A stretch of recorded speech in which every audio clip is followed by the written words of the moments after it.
వార్తలకు స్వాగతం. మార్టెల్ వరి పరిశోధన స్థానంలో శిక్షణ సందర్శన కార్యక్రమాన్ని నిర్వహించారు. పరిశోధన స్థానం సహ సంచాలకులు డాక్టర్ టి శ్రీనివాస్ అధ్యక్షత వహించారు.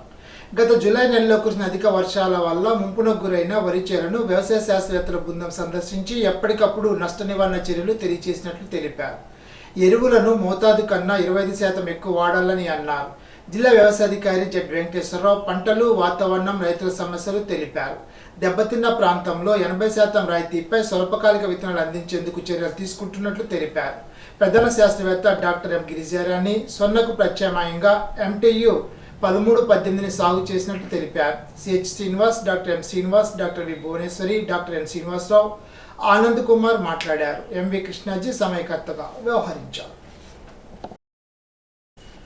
పినమంట మండలం నెలమూరు ప్రాథమికోన్నత పాఠశాలలో ఉచిత జ్ఞాన శిక్షణ కార్యక్రమాన్ని ప్రధానోపాధ్యాయుడు జి నరసింహరావు అధ్యక్షతన నిర్వహించారు. కార్యక్రమంలో కొంతివాడకు చెందిన సీనియర్ పిడివి మాస్టర్ ఎం సుబ్బరాజు పాల్గొని జ్ఞాన ప్రాముఖ్యతను, 5 ఫింగర్స్ కాన్సెప్ట్ను తెలిపి జ్ఞానం చేయించారు. జ్ఞాన సాధన ప్రతిరోజు అభ్యాసం చేయడం వల్ల శారీరక ఆరోగ్యంతో పాటు ఏకాగ్రత, జ్ఞాపక శక్తి, పరస్పర అవగాహన పెంపొందుతాయని అన్నారు. కార్యక్రమం నెలమూరుకు చెందిన నాగరాజు, రామకృష్ణంరాజు, ఉపాధ్యాయులు సతీష్ తదితరులు పాల్గొన్నారు. జల్లికాకినాడలో సర్పంచ్ బాతు నాగేశ్వర ఆధ్వర్యంలో ప్రపంచ తల్లి వారోత్సవాలు నిర్వహించారు. తల్లిపాలు బిడ్డకు ఎంతో శ్రేయస్కరమని అన్నారు. తల్లిపాల వల్ల తల్లికి కూడా ఆరోగ్యకరమని తెలిపారు. ANM డి ఝాన్సీ లక్ష్మి, అంగన్వాడీ కార్యకర్త Rashi, Dhanalakshmi, Vijayakumari, Indiramani, ASHA worker Arunakumari, Chittipapa, health assistant Adinarayana తల్లులు పాల్గొన్నారు. గణపురం బాలుర బాలికల ఉన్నత పాఠశాలలకు దాతల సహకారంతో విద్యార్థులకు ఉచితంగా బస్ పాసులు అందజేశామని తణుకు మండల విద్యాశాఖ అధికారి పి శేషు తెలిపారు. మానవతా సంస్థ డైరెక్టర్ బొడ్డు శ్రీనివాసరావు సహకారంతో బాలుర ఉన్నత పాఠశాల విద్యార్థులకు గణపురం పట్టణ టీడీపీ అధ్యక్షుడు కూసంపూడి నరేంద్ర కుమార్ రావు సహకారంతో బాలికల ఉన్నత పాఠశాల విద్యార్థులకు బస్ పాసులు అందజేసినట్లు తెలిపారు. బస్ పాసులు మంజూరుకు సహకరించిన Tadepalligudem RTC depot manager Eluri Satyanarayana Murthy, MEO Seshu కృతజ్ఞతలు తెలిపారు. కార్యక్రమంలో జలాది విల్సన్ బాబు, పాఠశాల ప్రధానోపాధ్యాయులు తదితరులు పాల్గొన్నారు. నీడమర్రు మండలం బోనంపల్లిలో సిపిఎం పార్టీ ఆధ్వర్యంలో కేరళ, వయనాడు జిల్లా ఇతర ప్రాంతాల్లో సర్వం కోల్పోయిన వరద బాధితులకు సహకారం అందించాలని షాప్ యజమానులకు, బోనంపల్లి ప్రజలకు సిపిఎం పార్టీ బృందం విజ్ఞప్తి చేసింది. బోనంపల్లి ప్రజలు పూర్తి సహకారం అందించాలని సిపిఎం పార్టీ మండల కన్వీనర్ నారపల్లి రామనారావు కోరారు. బోనంపల్లి షాపులు యజమానుల దాతలు నుండి 5,460 రూపాయలను వసూలైందని వారందరికీ సిపిఎం పార్టీ తరఫున బృందం కృతజ్ఞతలు తెలిపింది. కార్యక్రమంలో గౌరవ సత్యనారాయణ, వెగలేటి మోహన్, లావేటి సోమబాబు, కానూరు రాజు, కమలి నాని తదితరులు పాల్గొన్నారు. తాడేపల్లిగూడెం ఏలూరు రోడ్లోని ముత్యాలమ్మ తల్లికి తాడేపల్లిగూడెం ఎమ్మెల్యే బొలిశెట్టి శ్రీనివాస్ శనివారం ఆషాఢ సాగను సమర్పించారు.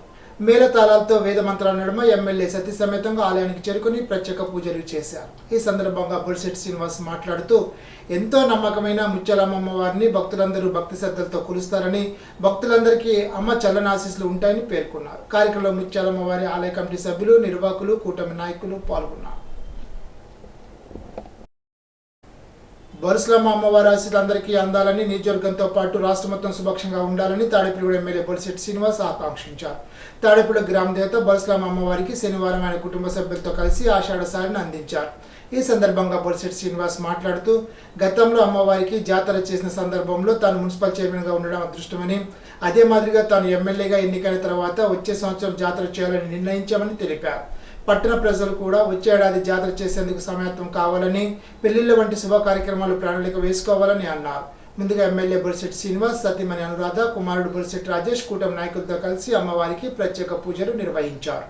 ఈ సందర్భంగా అమ్మవారికి ప్రత్యేక కార్యక్రమాలు ఏర్పాటు చేసిన ఆలయ కమిటీ సభ్యులను అభినందించారు. ఉండి ఎమ్మెల్యే కర్మూరు రఘురామకృష్ణంరాజు తనయుడు భరత్ కలిదిండి అబ్బాయిరాజు జన్మభూమి పార్కును సందర్శించి పార్కు అభివృద్ధి పనులను అడిగి తెలుసుకున్నారు. మండల కేంద్రమైన ఉండిలో మాజీ మంత్రి కలిదిండి అబ్బాయిరాజు పార్కు అభివృద్ధి పనులను దాతల సహకారంతో చేపట్టామని తెలుగుదేశం మండల అధ్యక్షుడు కరిమేక నాగరాజు తెలిపారు. ఎమ్మెల్యే కర్మూరు రఘురామకృష్ణంరాజు ఆదేశాలతో ఈ పనులు జరుగుతున్నాయని అన్నారు. ప్రస్తుతం వాకింగ్ ట్రాక్, షటిల్ కోర్ట్, చిన్నపిల్లాడుకునే ఆట పరికరాలు సమకూరుస్తున్నామని తెలిపారు. పొత్తూరు వెంకటేశ్వరరాజు మాట్లాడుతూ గత ప్రభుత్వంలో పూర్తిగా నిర్లక్ష్యానికి గురైన పార్కును అభివృద్ధి చేసేందుకు ఎమ్మెల్యే రఘురామకృష్ణంరాజు ప్రత్యేక చర్యలు తీసుకున్నారని అన్నారు. తన వంతు సాయంగా 1 లక్ష రూపాయలు పార్కు అభివృద్ధికి ఇస్తున్నట్లు తెలిపారు. ఆగస్టు 15వ తేదీ నాటికి పార్కును అందుబాటులో తెచ్చేందుకు శరవేగంగా పనులు జరుగుతున్నాయని వివరించారు. ఆయన వెంట కరిమెలక శ్రీనివాస్, కాగిత బుజ్జి, తక్కెల నరేష్, పోతుపోలు రాము, మల్లు వరుస రవి, కరిమెలక సత్యనారాయణ, మధ్య కృష్ణప్రసాద్ తదితరులు పాల్గొన్నారు.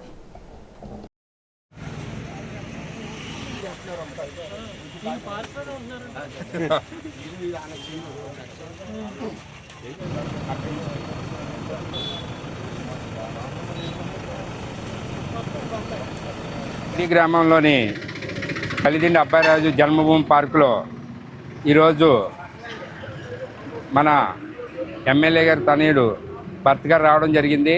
ఇక్కడ వర్క్ చేస్తున్నాం. ఆ వర్కులు అవి కూడా చూస్తాకి వచ్చారు. అయితే ఇది గత 5 సంవత్సరాల నుంచి పార్క్ ఓపెన్ చేయలేదు. ఏదో అడవి కింద తయారైపోయింది మొత్తం.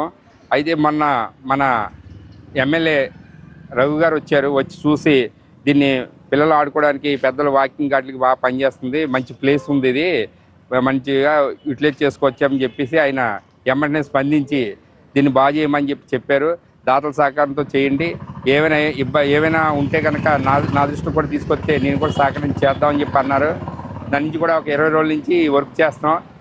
ఈ పార్క్ని ఆగస్టు 15 కల్లా ఓపెన్ చేద్దామని చెప్పేసి అనుకుంటున్నాం.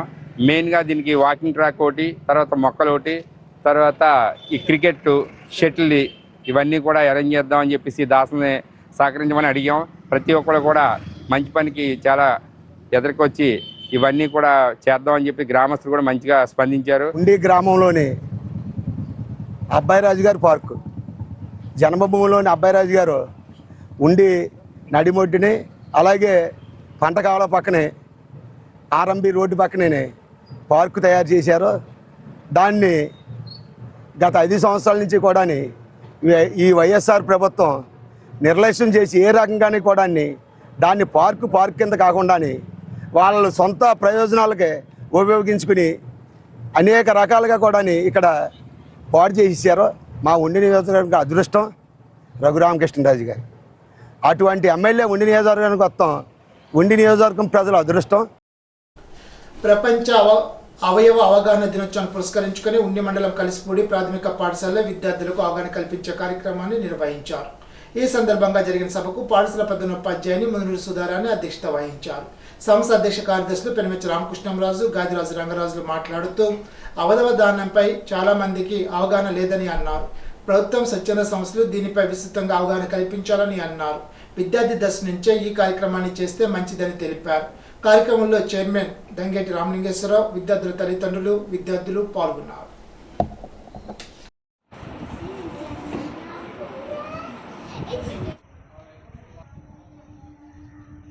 సంస్థ తరపునే మన కలిసిపూడి గ్రామంలో ఈ స్కూల్కి రావడం జరిగింది. మానవతా సభ్యులు, మేము అధ్యక్ష కార్యదర్శులు, అలాగే రామలింగేశ్వరరావు కన్వీనర్ గారు కూడా మేము వచ్చి ఈ కార్యక్రమం ఏంటంటే అవయవదాన అవగాహన సదస్సు.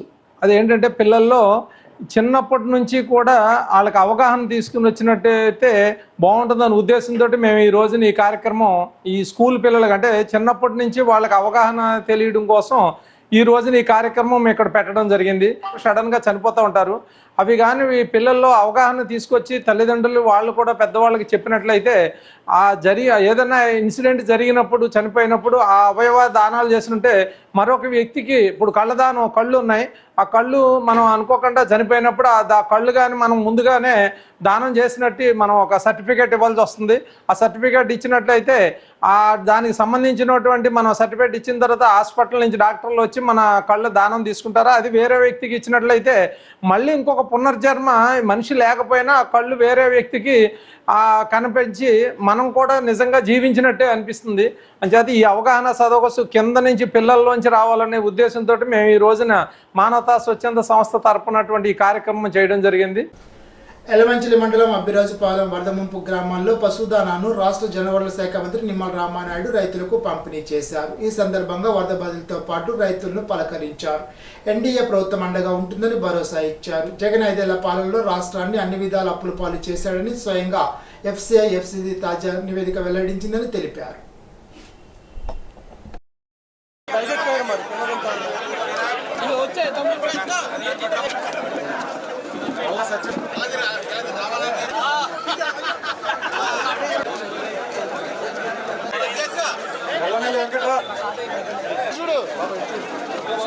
ఈ రాష్ట్రం అప్పుల మయంలో ఉన్నటువంటి పరిస్థితి, అప్పుల ఊబిలో ఉన్నటువంటి పరిస్థితి, ఖజానా అంతా కూడా ఖాళీగా ఉన్నటువంటి పరిస్థితి గత 5 సంవత్సరాల్లో చూసాం.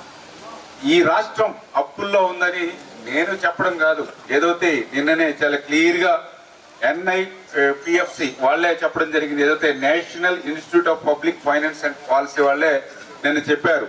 GSDPలో ఆంధ్రప్రదేశ్ రాష్ట్ర అప్పుల వాటా 36% ఉందని. అంటే ఏదైతే 2019-20లో ఇది 24% ఉంటే 2020-21లో 28% పెరిగింది. 2021-22 తర్వాత 2022-23 అంటే చూసేటప్పటికి 36%. మరి ఈవేళ GSDP అప్పుల్లో ఉన్నటువంటి వాళ్ళే, రాష్ట్ర అప్పులు వాళ్ళే తెలియజేసినటువంటి పరిస్థితి. అంటే ఈ రకంగా ఇంత అప్పుల్లో ఉన్నటువంటి పరిస్థితుల్లో కూడా నిన్ననే మీరు చూసారు 1వ తేదీ వచ్చింది. 1వ తేదీ వస్తే ఒక్కరోజు దగ్గర 8,300 కోట్ల రూపాయలు, ఒక్కరోజు 8,300 కోట్ల రూపాయలు ఖాతాల్లో వేసాం. ఏదైతే 5,300 కోట్లు ప్రభుత్వ ఉద్యోగాలకు సంబంధించినటువంటి వారి జీతాలు, వాళ్ళ పెన్షన్లు 1వ తేదీనే వాళ్ళ అకౌంట్లోకి చాలా కాలం తర్వాత, ఎందుకంటే గతంలో జీతాలంటే మరి 2వ తారీఖు, 5వ తారీఖు, 10వ తారీఖు ఒక్కొక్కరికి ఒక్కొక్క రోజు పడేది. 8,300 కోట్ల రూపాయలు ఒక్కరోజు మీ ఖాతాల్లోకి ఇన్ని అప్పులున్నా కూడా మరి జమ చేశారని అంటే ఒక సమర్థవంతమైనటువంటి నాయకుడు, ఒక పని చేసేటువంటి నాయకుడు, ఒక ముఖ్యమంత్రిగా చంద్రబాబు నాయుడు గారు కానీ, అదేవిధంగా ఒక ఉప ముఖ్యమంత్రిగా పవన్ కళ్యాణ్ గారు కానీ ఉండడం వంటి నాయకుల వల్లే ఇది సాధ్యమైంది అనే విషయాన్ని ఈ సందర్భంగా తెలియజేసుకుంటూ,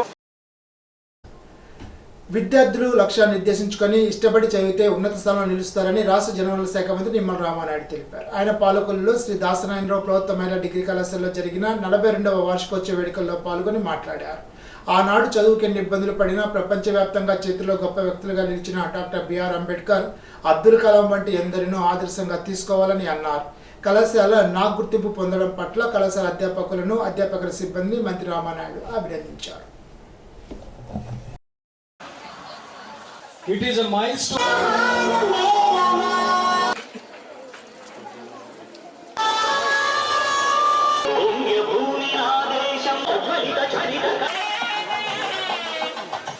ఈరోజు డిఎన్ఆర్ ఉమెన్స్ డిగ్రీ కాలేజ్ ఈ యొక్క కార్యక్రమంలో పాల్గొనడం చాలా సంతోషంగా, చాలా ఆనందంగా ఉంది. ఒక 5 years బ్యాక్కి ఇప్పటికీ చూస్తే కాలేజీలో చాలా మార్పు, పర్టికులర్గా ఆ నాక్ టైంలో నిధులు తక్కువగా ఉన్నప్పటికీ కూడా దాతలు ఇతరత్ర సహకారంతో చాలా చక్కగా కాలేజీని బ్యూటిఫికేషన్ విషయంలో కానీ, ఎక్విప్మెంట్ విషయంలో కానీ చేంజ్ తీసుకురావడం జరిగింది. దాని ద్వారా నాక్లో కూడా మరి B++, ఎందుకంటే ఒక గవర్నమెంట్ కాలేజీ అట్లాంటి B++ రావడం అంటే నిజంగా చాలా చాలా ఎక్కువ ఎఫెక్ట్ పెట్టారు మీరు. అందుకు కూడా ప్రత్యేకించి కాలేజీ టీచింగ్కి, నాన్ టీచింగ్కి అందుకు సహకరించినటువంటి విద్యార్థులకు అందరికి కూడా మనస్ఫూర్తిగా హృదయపూర్వకమైన అభినందనలు కూడా మీ అందరికీ కూడా ముందుగా తెలియజేసుకుంటూ, ఈరోజు ఇంకా ఇంత సౌకర్యంగా ఉన్నంతలో కొంతమేర మనకు సౌకర్యంగా ఉన్నాం చదువుకోవడానికి. ఇంట్లో వాళ్ళు సహకరిస్తున్నారు, ఉన్నా లేకపోయినా. ప్రభుత్వం కూడా కొన్ని సౌకర్యాలు మనకు కలగజేస్తుంది. కానీ అంబేద్కర్ గారు చదువుకునేటప్పుడు అసలు సౌకర్యాల మాట అటు ఉంచి ఆయన చదువుకి ఎన్నో అడ్డంకులు సృష్టించినటువంటి పరిస్థితి. అయినా కూడా వాటన్నిటినీ కూడా అధిగమించి ప్రపంచమే గర్వించేటువంటి విధంగా ఒక భారత జాతి ముద్దుబిడ్డగా డాక్టర్ బిఆర్ అంబేద్కర్ గారు ఏ స్థాయికి వెళ్ళారో ఒక స్ఫూర్తిగా. ఈవేళ భారతదేశాన్ని ఆగ్ర రాజ్యాల సరసన మిస్సైల్ టెక్నాలజీలో నిలిపాడు అని అంటే అబ్దుల్ కలాం. ఎక్కడి నుంచి వచ్చారంటే తమిళనాడు రాష్ట్రంలో ఒక వెనుకబడినటువంటి వర్గం నుంచి వచ్చిన వ్యక్తి. ఆ రోజు చదువుకోవడానికి, ఫీజులు కట్టడానికి డబ్బులు లేకపోతే ఉదయాన్నే ఇంటింటికి న్యూస్ పేపర్ వేసి దాని మీద వచ్చిన డబ్బులతో ఫీజు కట్టుకొని ఆయన ఏ స్థాయికి వెళ్ళాడో మనందరికీ తెలుసు. అంటే ఇట్లా ఎంతోమంది ఉన్నారు చరిత్రలో. అంటే దానికి మనం ఒక టార్గెట్ పెట్టుకుని, ఒక గోల్ పెట్టుకుని ప్రణాళికాబద్ధంగా ముందుకెళ్తే, ఎందుకంటే మనకు కూడా తెలుసు ముత్యాల రాజు గారి ముందు మనకి వెస్ట్ గోదావరి కూడా కలెక్టర్గా చేశారు. ఆయన కూడా ఇక్కడే చిన్న విలేజ్ గొల్లపాలెం, చుట్టూ కూడా నీరు ఉంటుంది. గొల్లపాలెం చిన్న విలేజ్. అటువంటి చిన్న విలేజ్లో పుట్టినటువంటి వ్యక్తి ఆయన ఏదైతే సివిల్ సర్వీస్లో నెంబర్ 1 ర్యాంక్ సాధించాడు. ఆయన సామాన్యమైన విషయం కాదు. అంటే ఇట్లా ఎంతోమంది ఉన్నారు అక్కడి నుంచి మన లోకల్గా మనకు తెలుస్తున్నటువంటి వాళ్ళు కూడా. అంచేత ఖచ్చితంగా మీరు కూడా భవిష్యత్తులో ఒక టార్గెట్ పెట్టుకొని, ఒక గోల్ పెట్టుకొని, ప్రణాళికాబద్ధంగా ఒక హార్డ్ వర్క్ చేసుకుంటూ ముందుకెళ్తే 100% కూడా మీరు కూడా మంచి ఉన్నతమైనటువంటి స్థాయికి వెళ్తారు. పాలకొల్లు పురపాలక సంఘ కార్యాలయ శాఖ కమిషనర్ ఛాంబర్లో శనివారం పట్టణంలో అభివృద్ధి పనులకు సంబంధించి రాష్ట్ర జలవనరుల శాఖ మంత్రి నిమ్మల రామానాయుడు సమీక్ష సమావేశం నిర్వహించారు. మున్సిపల్ కమిషనర్ విజయసారథి, ఇతర మున్సిపల్ అధికారులు, ఉద్యోగులు పాల్గొన్నారు. ఈ సందర్భంగా మంత్రి రామానాయుడు విలేకరులతో మాట్లాడుతూ పట్టణంలో అసంతృప్తి దశలో ఉన్న అభివృద్ధి పనులను వేగవంతంగా పూర్తయ్యేందుకు అవసరమైన ప్రతిపాదనలు తయారు చేయాల్సిందిగా మున్సిపల్ అధికారులను ఆదేశించడం జరిగిందని అన్నారు. ప్రధానంగా టిట్కో గృహాలకు సంబంధించి బ్యాంకు రుణాలు తీసుకోలేని లబ్ధిదారులను ఇక బ్యాంకులకు పంపవద్దని అధికారులకు చెప్పామని అన్నారు. అసంపూర్తి దశలో ఉన్న ఇళ్లను పూర్తి చేసేందుకు, ఆ ప్రాంతంలో మౌలిక అవసరాలు కల్పించేందుకు ప్రతిపాదనలు సిద్ధం చేయాలని అధికారులను ఆదేశించినట్లు మంత్రి రామానాయుడు తెలిపారు. పట్టణంలో దాదాపు 20 వార్డులకు పైగా చిన్నపాటి వర్షానికి ముప్పు గురవుతున్నాయని, అందుకు సంబంధించి దైపర్తి, బెజవాడకోడు ప్రక్షాళన పనులను పురపాలక సంఘం చేపట్టిందని, శాశ్వత పరిష్కారంగా అవసరమైన చర్యలు తీసుకున్నట్లు మంత్రి రామానాయుడు తెలిపారు. పాలకొల్లు పట్టణానికి సంబంధించి దమైపర్తి ఓడ ఏదైతే ఉందో దానివల్ల దగ్గర 10 వార్డులు ముంపుకు గురయ్యేవి చిన్నపాటి వర్షానికి కూడా. కమిషనర్ గారు అదేవిధంగా మనకు సంబంధించినటువంటి నాయకులందరూ కూడా దగ్గరుండి ఆ దమైపర్తి కోడ్ని యుద్ధ ప్రాతిక మీద క్లియర్ చేసుకుంటూ వెళ్ళడం, అదేవిధంగా ఏదైతే బెజవాడ కోడ్ వల్ల దగ్గర అక్కడ 7-8 వార్డులు అక్కడ ముంపుకు గురయ్యేది. ఆ బెజవాడ కోడ్ను కూడా మోల్తూరు డ్రైన్ వరకు కూడా క్లీన్ చేసుకోవడం వల్ల కొంతమేర తాత్కాలికంగా సమస్య క్లియర్ అయినా భవిష్యత్తులో శాశ్వత ప్రాతిపదికన యొక్క దమయపర్తికి సంబంధించి ఎంత నిధులు అవసరమో అవన్నీ కూడా ఇరిగేషన్తో ఎస్టిమేషన్ చేస్తే శాశ్వత పరిష్కారం చేయాలనేటువంటిది ఒకటి మనం రివ్యూలో చేయడం జరిగింది. రెండవది ఏదైతే టిట్కో ఇళ్లకు సంబంధించి ఏదైతే బ్యాలెన్స్ వర్క్లు ఏవైతే మనం పనిచేయాలో అవన్నీ కూడా బ్లాక్ వైజు, ఫ్లాట్ వైజు ఎంత పర్సంటేజ్ రిమైనింగ్ వర్క్ని చేయాలో కూడా అవన్నీ కూడా ఇమ్మీడియట్లీ ఆ ఫైల్ని పుటప్ చేయమని చెప్పడం జరిగింది. అదేవిధంగా ఏదైతే లోన్స్కి సంబంధించి అంటే బ్యాంకులకి ఇంకా రుణాలు తీసుకోవాల్సిన వాళ్ళు ఎవరైనా ఉంటే కనుక వాళ్ళని ఎవ్వరిని కూడా బ్యాంకులకి పోనివ్వద్దు, వాళ్ళకి ఎవ్వరికి కూడా లోన్స్ ఇవ్వద్దు, తీసుకోకూడదు అని ఈవేళ అధికారులు కూడా స్పష్టంగా వాళ్ళు కూడా ఆదేశాలు ఇవ్వడం జరిగింది. అదేవిధంగా ఇప్పుడు కొత్తగా మనం ఇంకా కన్స్ట్రక్షన్ చేసేది ఏదైతే ఉందో అక్కడ క్లీనింగ్ కానీ, లైటింగ్ కానీ, ఫుట్పాత్ బ్రిడ్జి కానీ, వాటర్ కానీ, డ్రైనేజీ ఇవన్నీ కూడా ఇమీడియట్లీ క్లియర్ చేయమని చెప్పడం జరిగింది. వచ్చే వారం 10 రోజుల్లో ఒకసారి మున్సిపల్ శాఖ మంత్రి నారాయణ గారు కూడా వస్తూ ఉన్నారు. ఆయనతో కూడా అక్కడ రివ్యూ పెట్టుకుని ఆ త్వరితగతంగా ఆ బ్యాలెన్స్ వర్క్లు కూడా కంప్లీట్ చేసి అన్నమాట ప్రకారం వాళ్ళకి ఇల్లుని హ్యాండ్ ఓవర్ చేయాలనే విధంగా నిర్ణయం తీసుకోవడం జరుగుతుంది. అదేవిధంగా ఏదైతే ఇంకా బొండాడు వెంకటరాజు గుప్తా కళాక్షేత్రం, నారా చంద్రబాబు నాయుడు ఉద్యానం, అబ్దుల్ కలాం హెల్త్ పార్కు, ఏదైతే మన హిందూ శ్మశాన వాటిక కైలాసవనం, ఇవన్నీ కూడా బ్యాలెన్స్ వర్క్లు ఏవైతే ఉన్నాయో అవి వెంటనే ఫాస్ట్గా క్లియర్ చేయమని చెప్పడం జరిగింది. అదేవిధంగా ఏదైతే 27వ వార్డులో ఉన్నటువంటి క్రిస్టియన్ బరిల్ గ్రౌండ్ ఏదైతే ఉందో దాన్ని కూడా ఒకసారి పరిశీలన చేసి అది కూడా ఒక ఎస్టిమేషన్ కూడా మనం తీసుకోవాలి, దాన్ని కూడా క్లియర్ చేయాలి, అందంగా తీర్చిదిద్దాలని చెప్పడం జరిగింది.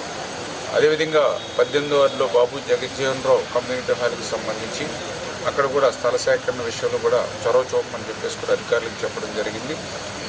వీటితో పాటుగా మెయిన్గా వాటర్ సమస్య, డ్రింకింగ్ వాటర్ ఏదైతే ఉందో ఇప్పుడున్నటువంటి వాటర్కి అదనంగా ఇంకా మంచినీళ్ళు మనం మహిళలకి అత్యంత అవసరమైనటువంటి మంచినీరు సౌకర్యాన్ని పెంచడానికి కూడా ప్రతిపాదనలు కూడా సిద్ధం చేయమని చెప్పేసి చెప్పడం జరిగింది. ఇప్పుడు తూర్పుగోదావరి జిల్లా వార్తలు. ఇటీవల జూలై నెలలో భారీ వర్షాల కారణంగా నిడదవోలు నియోజకవర్గ తీరుగుడెంలో మత్స్యకారుడు ఘంటసాల వెంకటేశ్ ఎర్రకాల ఉద్యోగి మరణించడం దురదృష్టకరమని రాష్ట్ర ప్రభుత్వం వారి కుటుంబ సభ్యులకు ఎక్స్గ్రేషియా 10 లక్షలు మంజూరు చేయడం జరిగిందని రాష్ట్ర పర్యాటక సాంస్కృతిక సినిమాటోగ్రఫీ శాఖ మంత్రి కందుల దుర్గేష్ అన్నారు. ఇందులో బీమా పథకం ద్వారా 5 లక్షలు, మత్స్యశాఖ ద్వారా 5 లక్షలు మృతుడి కుటుంబానికి ఎక్స్గ్రేషియా మంజూరైనట్లు పేర్కొన్నారు. కుటుంబ పోషణకు ప్రధాన యజమాని ఘంటసాల వెంకటేష్ మరణించడం వల్ల వారి కుటుంబాన్ని ఆర్థికంగా ఆదుకునే దృక్పథంతో శనివారం జిల్లా కలెక్టర్ కార్యాలయ సమావేశ మందిరంలో ఘంటసాల వెంకటేష్ సత్యమణి ఘంటసాల పాపాయమ్మకు మంత్రి కందుల దుర్గేష్ ప్రభుత్వ నిధుల నుంచి 4 లక్షల రూపాయల చెక్కును అందజేశారు. కార్యక్రమంలో కలెక్టర్ పి ప్రశాంతి, ఇన్ఛార్జ్ జేసీ నరసింహులు, జిల్లా మత్స్యశాఖ అధికారి కృష్ణారావు తదితరులు పాల్గొన్నారు. ఆగస్టు 15వ తేదీన ఆర్ట్స్ కళాశాల మైదానంలో జరుపుకోనున్న స్వతంత్ర దినోత్సవ వేడుకలను అత్యంత శోభాయమానంగా నిర్వహించేందుకు అన్ని శాఖలు తగిన ఏర్పాట్లు చేయాలని జిల్లా కలెక్టర్ పి ప్రశాంత్ జిల్లా అధికారులను ఆదేశించారు. శనివారం జిల్లా కలెక్టర్ కార్యాలయ సమావేశంలో స్వతంత్ర దినోత్సవ వేడుకల నిర్వహణకు సంబంధించి సమీక్ష సమావేశాన్ని కలెక్టర్ నిర్వహించారు. కలెక్టర్ ప్రశాంత్తో అదనపు SP R Rajasekhar, incharge JC DRO G Narasimhulu, వివిధ శాఖల జిల్లా స్థాయి అధికారులతో సమీక్షా సమావేశాన్ని నిర్వహించి పలు అంశాలపై అధికారులకు దిశానిర్దేశం చేశారు. అన్ని విభాగాల అధికారులను సమన్వయంతో వ్యవహరించి ఆగస్టు 15 వేడుకలను విజయవంతం చేయాలని పిలుపునిచ్చారు. వాహనోద్యోగులు హెల్మెట్ ధారణ పట్ల నిర్లక్ష్య వైఖరి అత్యంత ఆవేదన కలిగించే అంశమని జిల్లా న్యాయ సేవాధికార సంస్థ కార్యదర్శి కె ప్రకాష్ బాబు శనివారం ఒక ప్రకటనలో పేర్కొన్నారు. సుప్రీంకోర్టు, హైకోర్టు వారు శిరాస్థానం, సీటు బెల్ట్ ధారణపై ఎన్ని రకాలుగా చైతన్యం కలిగించే కార్యక్రమాలు చేపట్టినా ప్రజల నుండి సరైన స్పందన రాకపోవడం బాధాకరమని అన్నారు. ఉమ్మడి తూర్పుగోదావరి జిల్లాలో వాసులందరికీ విజ్ఞప్తి చేస్తున్నాం. చట్టాల పట్ల అవగాహన సదస్సులని జిల్లా స్థాయి నుంచి మండల స్థాయి వరకు నిర్వహిస్తున్నామని తెలిపారు. ఎర్ర కాలువ, కొవ్వాడ, తాడిపూడి కాలువల వరద ఉధృతి ముంపు బాధితులు పడిన పంట పొలాల రక్షణకు ముంపు శాశ్వత పరిష్కారం చేసే దిశగా ఎన్డీఏ కూటమి ప్రభుత్వం చర్యలు చేపట్టి రైతులు అండగా నిలుస్తుందని రాజమండ్రి పార్లమెంట్ సభ్యులు దగ్గుపాటి పురంధేశ్వరి అన్నారు. శనివారం శాసనసభ్యులు మద్దిపాటి వెంకటరాజుతో కలిసి ఇటీవల కురిసిన భారీ వర్షాల కారణంగా ఎర్ర కాలువ వరద ఉధృతిలో ముంపుకు గురైన గోపాలపురం మండలం గౌరీపట్నం, వెంకటాయపాలెం గ్రామాల్లో నీట మునిగిన పంట పొలాలను స్థానిక నాయకులు, వ్యవసాయ శాఖ అధికారులతో కలిసి ఎంపీ పురంధేశ్వరి పరిశీలించారు. ఈ సందర్భంగా ఎంపీ పురంధేశ్వరి రైతులను పరామర్శించి ప్రభుత్వం ఎప్పుడు మీకు అండగా ఉంటుందని హామీ ఇచ్చారు. ప్రభుత్వం నుండి నష్టపరిహారాన్ని అందించే దిశగా కృషి చేస్తామని ధైర్యం ఇవ్వడం, రైతుల ద్వారా రైతులకు భరోసా కల్పించారు. అనంతరం ఎంపీ పురంధేశ్వరి మాట్లాడుతూ ఇటీవల కురిసిన భారీ వర్షాల కారణంగా ఎర్ర కాలువ, కొవ్వాడ, తాడిపూడి కాలువల పరివాహక ప్రాంతాల్లో ఉన్న పంట పొలాలు ముంపుకు గురై రైతులు తీవ్రంగా నష్టపోవడం జరిగిందని అన్నారు. ఎన్డీఏ కూటమి ప్రభుత్వం వారిని ఆదుకొని అండగా ఉంటుందని తెలిపారు. వచ్చినటువంటి తుఫాన్ సందర్భంలో ఏదైతే ముంపుకి గురైందో పంట పొలాలన్నీ కూడా సందర్శించడానికి వాళ్ళ స్థానిక ఎమ్మెల్యే గారు అయినటువంటి వెంకటరాజు గారితో భారతీయ జనతా పార్టీ జిల్లా అధ్యక్షులు, అదేవిధంగా మండలాధ్యక్షులు అందరితోటి కూడా ఇవాళ సందర్శనార్థం ఇక్కడికి రావడం జరిగింది.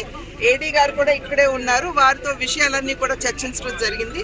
ప్రధానంగా అతివృష్టి అయినా అనావృష్టి అయినా మొట్టమొదటిగా వాటి యొక్క దుష్ప్రభావం పడేది రైతాంగం మీద అనేటువంటి విషయం మనందరికీ తెలుసు. అదేవిధంగా మొన్న వచ్చినటువంటి తుఫాన్ వల్ల కూడా మన రైతులు ఎవరైతే ఉన్నారు, ఇక్కడ ఉన్నటువంటి 5,000 పైచిలకు ఎకరాల్లో దగ్గర 2,300 ఎకరాలు ముంపుకి గురయ్యాయి అని చెప్పి ఏడీ గారు ఇచ్చినటువంటి వివరణ. అది మాత్రమే కాకుండా వెంకటరాజు గారు ఇందాక చెప్పినటువంటి విషయం ఏమిటంటే, సాధారణంగా ఇప్పుడు 2,300 ఎకరాలు ఇబ్బంది పడినప్పటికీ కూడా ప్రతి సంవత్సరం దగ్గర 5,000 ఎకరాల్లో మనకి ఇబ్బంది కలుగుతుంది అని చెప్పి వారు చెప్పడం జరిగింది. అయితే ఇది ఇప్పుడు తాత్కాలికంగా రైతులకి ఏ విధంగా వారికి కావాల్సినటువంటి ఉపశమనం ఇవ్వాలో దాని మీద అయితే ఆల్రెడీ ఎమ్మెల్యే గారు దృష్టి పెట్టారు. అధికారులు కూడా దాని మీద దృష్టి పెట్టడం జరిగింది. ఇందాకే అడిగాను వారిని, రైతుల యొక్క ఎన్యూమరేషన్ జరిగిందా, ఏ మేరకు నష్టపోయారు, అన్ని విషయాలు కూడా మీరు అంచనా వేశారా అంటే మేము అంచనా వేశామని చెప్పి అధికారులు కూడా చెప్పడం జరిగింది. వెంకటరాజు గారు కూడా దాని మీద దృష్టి పెట్టి వాటిని అధికారుల దృష్టి కూడా తీసుకువెళ్ళాము అని చెప్పి వారు చెప్పడం జరిగింది. అయితే సాధారణంగా ఇక్కడ ఈ గోపాలపురం నియోజకవర్గానికి సంబంధించి ఎర్ర కాలువ ఒకటి, కొవ్వాడ ఒకటి, అదేవిధంగా తాడిపూడి, ఈ మూడిటి వలన కూడా ప్రతి సంవత్సరం రైతులు కొంచెం ఇబ్బంది ఎదుర్కొనేటువంటి విషయం మనందరికీ తెలుసు. కనుక అంటే ఇప్పుడు తాత్కాలిక ఉపశమనం కలిగించడం మాత్రమే కాకుండా శాశ్వతంగా ఏ రకంగా మనం దీనికి ఒక పరిష్కారం చూడాలి అనేటువంటి అంశం మీద దృష్టి కేంద్రీకరించాలి అని చెప్పి వాళ్ళ నిర్ణయం చేయడం జరిగింది. కనుక నేను స్థానిక ఎమ్మెల్యే గారిని కూడా నేను రిక్వెస్ట్ చేశాను, మీరు ఉన్న పళంగా అంటే ఇప్పుడు వెంటనే మీరు ఎర్ర కాలువకు సంబంధించినటువంటి అంశం ఏదైతే ఉందో దానికి శాశ్వత పరిష్కారం దృష్టిలో పెట్టుకుని దానికి ఒక ప్లాన్ ఆఫ్ యాక్షన్ వేస్తూ ఇక్కడ ఉన్నటువంటి అధికారులని దృష్టిలో కాన్ఫిడెన్స్లోకి తీసుకుని ఒక డిపిఆర్ తయారు చేయమని చెప్పి రిక్వెస్ట్ చేయడం జరిగింది. ప్రస్తుతం 2024 విద్యా సంవత్సరం ప్రారంభం కావడంతో స్కూల్ పిల్లల వారికి సంబంధించిన స్కూల్ ఆటోల్లో పరిమితికి మించి ప్రయాణించడం జరుగుతుందని, అటువంటి వారిపై 50 కేసు నమోదు చేయడమే కాకుండా సుమారు 3 లక్షల రూపాయల అపరాధ రుసుము వసూలు చేసినట్లు జిల్లా రవాణాధికారి కేఎస్ఎంవి కృష్ణారావు శనివారం ఒక ప్రకటనలో పేర్కొన్నారు. వివిధ పత్రికల్లో, సామాజిక మాధ్యమాల్లో, పలు పత్రికల వార్తల నేపథ్యంలో క్షేత్రస్థాయిలో తనిఖీలు ముమ్మరంగా చేపట్టడం జరిగిందని ఆయన తెలిపారు. ఇందుకోసం జిల్లా వ్యాప్తంగా ప్రత్యేక డ్రైవ్ చేస్తున్నట్లు తెలిపారు. కులవృత్తులు చేసుకుని జీవనం సాగించే వారి భద్రత, ఆర్థిక సాధికార స్వభావాన్ని పెంపొందించే విధంగా పీఎం విశ్వకర్మ యోజన లబ్ధిదారులకు ఎంపిక ఉండాలని జిల్లా కలెక్టర్ పి ప్రశాంతి స్పష్టం చేశారు. శనివారం కలెక్టరేట్ సమావేశ మందిరంలో పీఎం విశ్వకర్మ యోజన నోడల్ ఆఫీసర్ల సమావేశంలో కలెక్టర్ ముఖ్య అతిథిగా హాజరయ్యారు.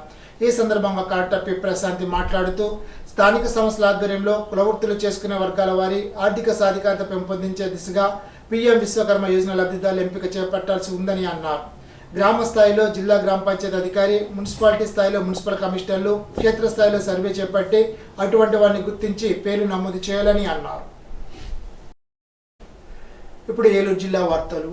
గణపురం ప్రభుత్వ డిగ్రీ కళాశాల ప్రిన్సిపాల్ డాక్టర్ పి నిర్మల తాను చదివిన ఏలూరు సెయింట్ తెరిసా మహిళా కళాశాల కార్యక్రమానికి ముఖ్య అతిథిగా పాల్గొన్నారు. విద్యార్థుల కమిటీల నాయకులను అభినందించారు. నాయకత్వ లక్షణాలు పెంపొందించుకోవాలని అన్నారు. కళాశాల ప్రిన్సిపాల్ డాక్టర్ మెర్సీ, తెలుగు అధ్యాపకులు డాక్టర్ జి వెంకటరమణ, అధ్యాపకులు, విద్యార్థులు పాల్గొన్నారు. ఈనాటి బంగారు మాట: మిమ్మల్ని బలవంతులుగా చేసే ప్రతి ఆశయాన్ని స్వీకరించండి, బలహీనపరిచే ప్రతి ఆలోచనను తిరస్కరించండి. స్వామి వివేకానంద. ఈ వార్తలు ఇంతటితో సమాప్తం. తిరిగి బిజినెస్లో కలుసుకుందాం. అంతవరకు సెలవు. నమస్కారం.